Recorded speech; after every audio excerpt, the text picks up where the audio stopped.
Would. Mr. Dragon.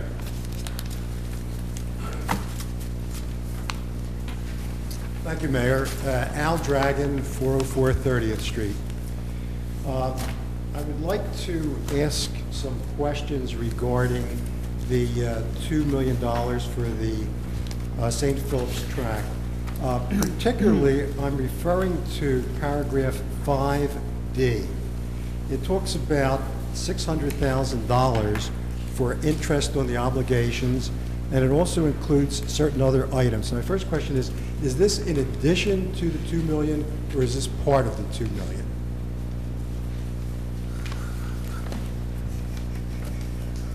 I didn't stump you. Chris, Does anybody know the answer to that one? well, give us a second to take a look at it, Mr. Okay. Dragon. It's buried in our packet. You never taught, did you? Excuse me? Did you ever teach? The concept called wait time. All right, wait so we're gonna time? wait time, yeah, all Okay. right? Go ahead, Chris. Got your wait time. 5D talks about soft costs. Soft costs are part of every bond ordinance. Soft costs do not include interest.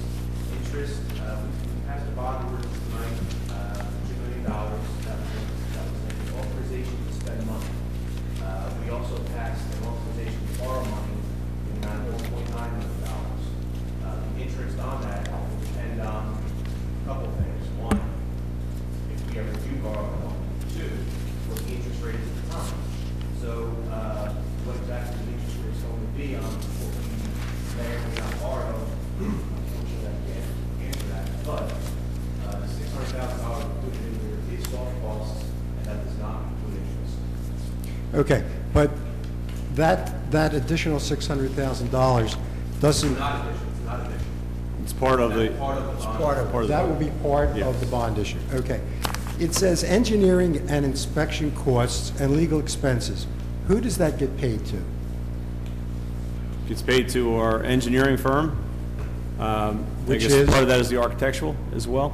Part of it is the architectural, part of it will be the contract management firm, if one is selected.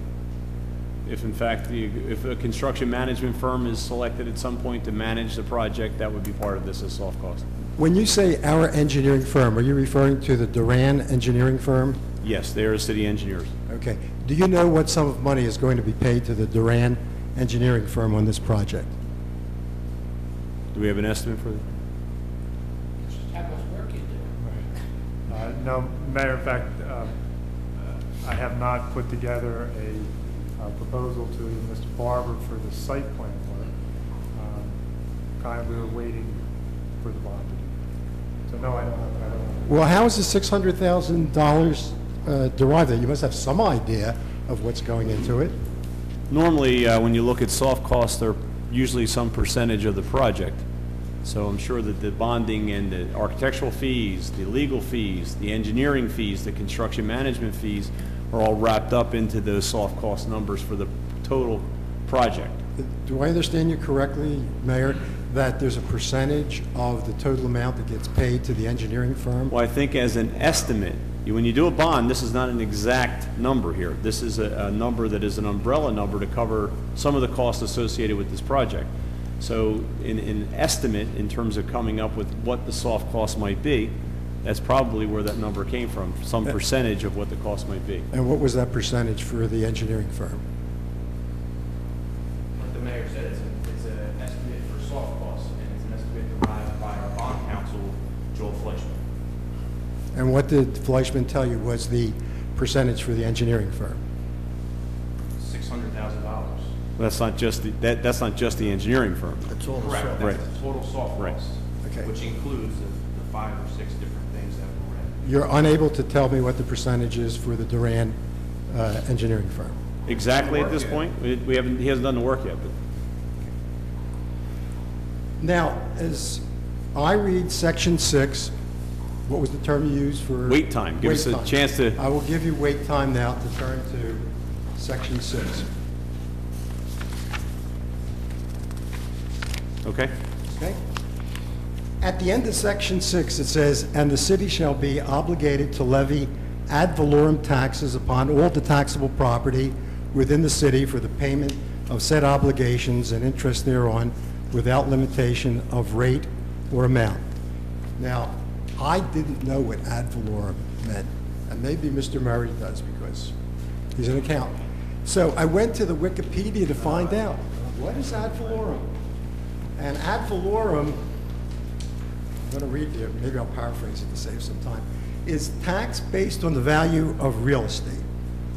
And this has to do with property tax, a millage tax. That's an ad valorem tax.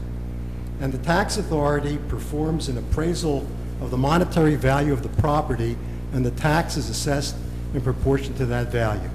Now my question is, are our taxes going to be raised as a result of this $2 million? Well, any project that we do and any cost that the city incurs would be ad valorem, because it is spread out among the rateable base of the entire community, and the rateable base is based on individual assessments of rates. This ordinance, and it depends on how it is structured, we're doing, we just did a sale, so we do bond anticipation notes and things of that nature. So, Chris, do you want to explain how it comes on in terms of the taxes? Sure. This evening, we approved spending of $2 million for the St. Philip's project. We also approved borrowing of $1.9 million. What we typically do is use our own money to fund some of these projects. Once we reach a point where we can't fund it ourselves anymore, then we go out and borrow a short-term note to fund the balance of the project. After a few notes are done, then we tend to borrow a permanent financing firm in the form of a bond. So are taxes going to be raised because of this? Chances are they may, but we just did a bond ordinance 2 years ago, in which case taxes were not raised to purchase St. Philip's. Wouldn't those costs all get added in when we do the budget? Absolutely. We put the interest in, and we look at all the income and And the expenses. other thing is, what debt is retired, and that's, you know, in terms of looking at debt as it's paid down, when debt comes off, other debt goes on. So to tell you right now what the impact will be immediately, we can't tell you exactly right now. We can tell you once we strike the budget for next year, you'll be able to say how much we're going to put in for debt service, and that would be part of it. When do you next think? year we will not pay anything for this bond ordinance that we did tonight. When do you think we will know the total amount for the St. Philip's track project? When the project is finished, I think you would know what the total amount of bonding would be for that project. Now, we're going to approve, you know, throughout this process, we're going to, we'll have to approve bonds that will give us an amount to spend up to. And hopefully we spend less than that, because you can't begin a project unless you have a spending authorization in place. So when we get further along in the project, then we will have an estimate by the architect that we will be able to use to go out for permanent financing. And of course, then once we have the bid, we'll know exactly what the cost of the project will be once it's out and publicly bid. But you have to do a spending authorization prior to the bid. So whatever the architect estimates this project will cost, we have to make sure that we have the authorization to spend up to that amount. And hopefully the bids will come in lower. Okay, now can I ask you to turn to the other bond issue, which was 18-2009, and I will give you wait time.